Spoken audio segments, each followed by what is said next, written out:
그리고 테오복기 씨는 어찌하여 사신 인수가 되었으며 그 그리스 로마 신화에 라미안이라고 있나요?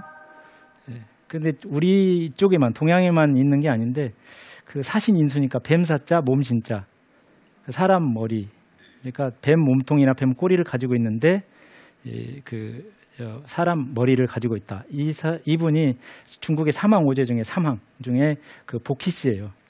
복희 씨의 덕이 너무 그 밝아서 태호라고 부릅니다. 밝다라는 뜻의 태호 복희 씨 이렇게 부르는데 그 복희에 해당한다 이렇게 하는데 그 복희 씨는 어떻게 해서 반은 동물이고 반은 사람이냐. 그리고 신동 씨라고 있어요. 농사의 신, 농업의 신. 그 다음에 신농씨 상백조 이런 얘기가 나오는데 이 약의 신인데 약초를 모두 맛을 봤답니다. 그래서 약효를 검증해서 사람들에게 알려준 거예요. 그런데 이분의 그 별명이 염제예요. 왜냐 불의 신인이라서 불꽃 염자. 그래서 염제라고도 부르고 그 신농씨인데 이분은 그 사람 몸에 소머리를 하고 있어요. 그러니까 어찌 그렇게 차이가 나겠는가 이런 논리를 펴니다. 그래서 토끼가 드디어 이제 용왕을 속이죠. 그래서 토끼가 용왕이 이제 속지 않자 편지를 보낸다 이런 얘기가 이제 우리 창 뒤에 이어집니다. 토끼가 이렇게 용왕을 속였지만 한 번만에 넘어갈까요? 그 모습을 바라보고 있던 그 자라가 있죠.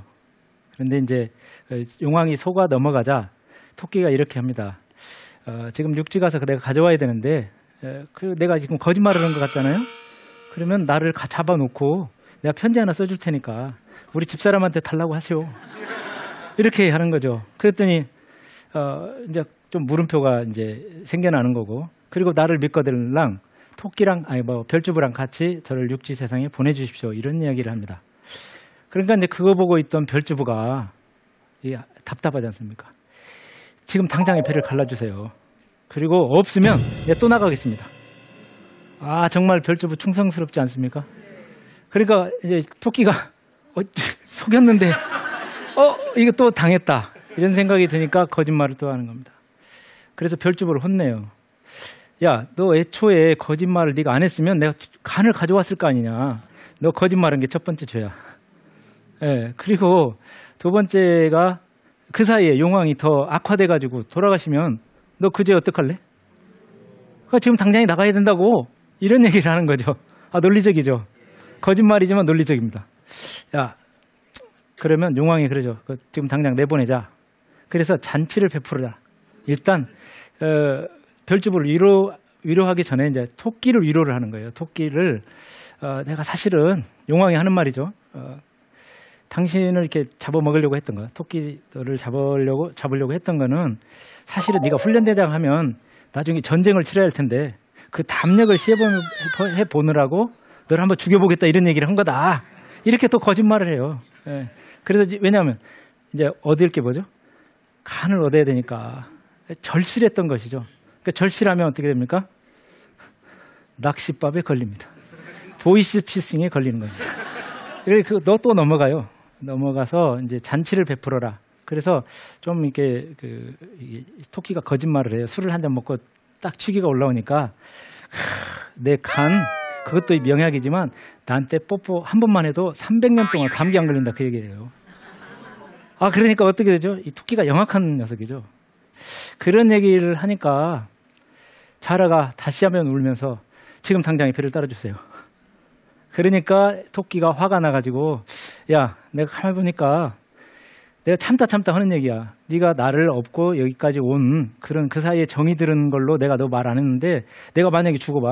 네 그 용궁은 물론이고 니네 가족 전부 다 몰살시키는 영혼이 될 거다 이렇게 얘기를 해요.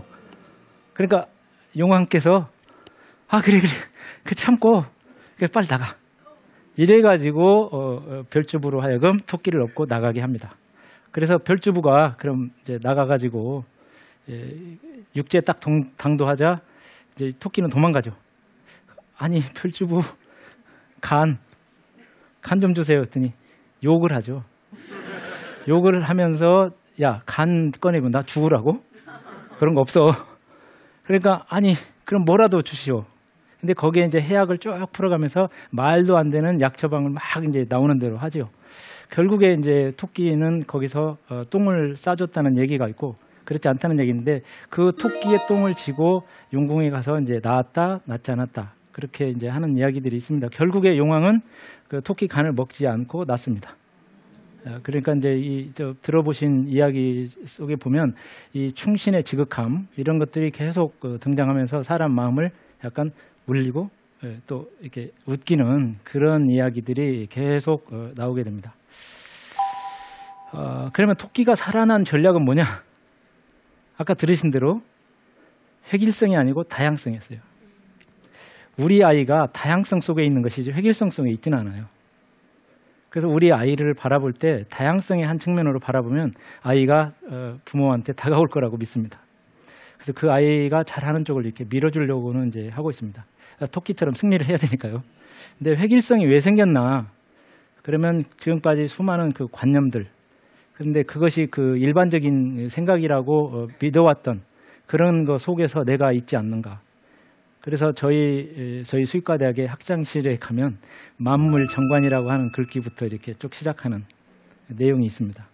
정말 똑바로 바라볼 줄 알아야 그 다양성이나 획일성을 적용할 시점을 우리가 알 수가 있는 것이죠. 그렇다고 해서 또 다른 건 아니니까요. 또 한 학생으로서 갖춰야 될 것도 있고 한 사람으로서 갖춰야 될 것도 있으니까 획일성에도 또 부합합니다. 획일성과 다양성을 어느 선까지 우리가 적용할 거냐. 그래서 용궁과 수국과 우리 육상의 그 경계선. 그래서 때로는 파도처럼 조수처럼 밀고 갔다 나갔다 이렇게 적절하게 잘 할 줄 알아야 되지 않겠나 이런 생각을 조금 해보고요.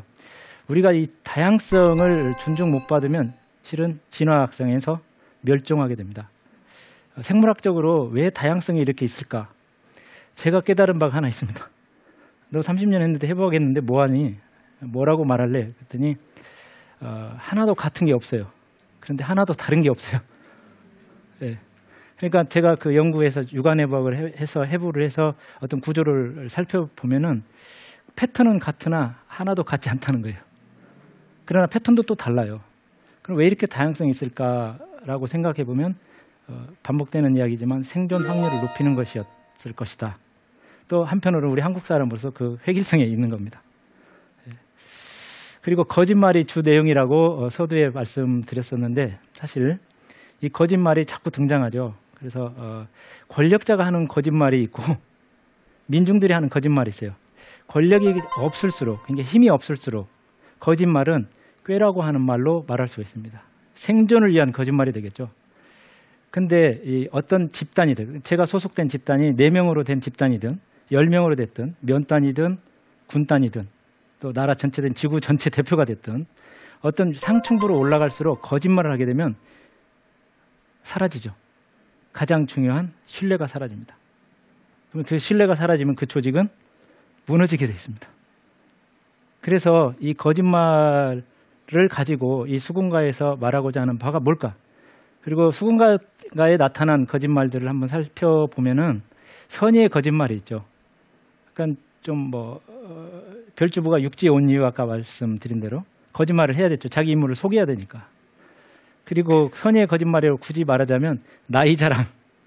네, 아까 나이 자랑 가지고 상자 다툼을 위한 그런 거짓말들이 있었고, 그 다음에 이제 토끼를 이렇게 유혹을 해서 수궁으로 데려올 때는 우리 수궁이 더 멋있다. 그런데 토끼는 사실 도망다니는 그 약자잖아요. 근데 토끼가 거짓말을 합니다. 이 산속에서 사는 생활이 얼마나 재밌는데 맛있는 것도 따먹고 내가 적성자 안기생이랑 이런 사람들이랑 놀았어. 그런 사람들이 신선이거든요. 나중에. 그런 사람들 놀았다는 재미난 이야기를 해요. 그런데 별주부가 거짓말 마. 너 겨울 되면 굶어 죽을 지경이고 포수가 너를 향해서 총을 겨누면 너는 도망가야 되잖아. 도망갔더니 초동목수 아이들, 그러니까 나무 하러 오는 아이들의 몽둥이에 지금 또 도망다니고 사냥개한테 쫓기고 이런 신세를 면치 못하는 네가 무슨 그런 재밌는 삶을 살았다고 거짓말을 하니 이렇게 해서 데려오는 그런 이야기들이 있습니다. 그러다가 반란을 겪죠. 우리가 이제 삼재반란이라는 얘기를 많이 하죠. 토끼가 8가지 재앙을 만난다고 해요. 근데 그 중에 이제 하나가 사람이 쳐놓은 올가미에 탁 걸리거든요.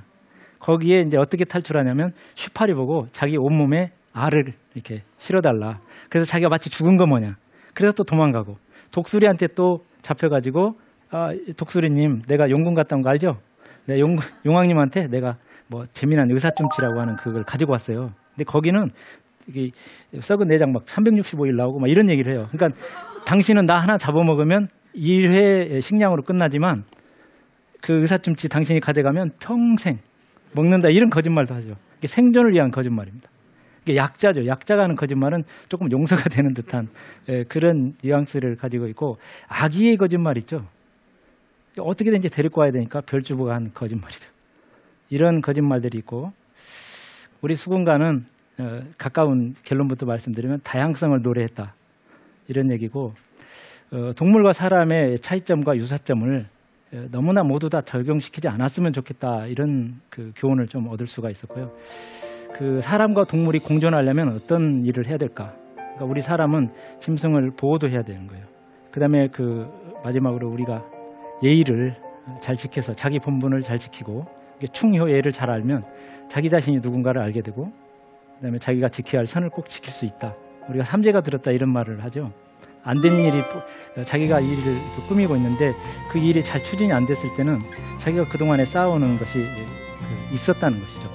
사람은 살면서 결국에는 뭔가를 만들죠. 사람이 자기가 한 일은 결국에 결말을 짓게 돼 있어요. 근데 그 결말이 지금 다가온 건지 먼저 다가온 건지 나중에 다가올 건지 그건 저도 잘 몰라요.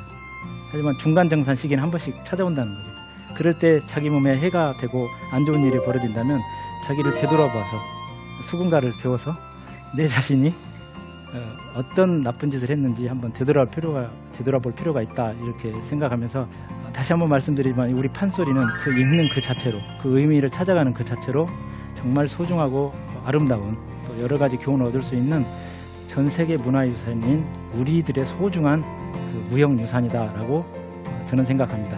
그동안 들어주셔서 정말 고맙습니다.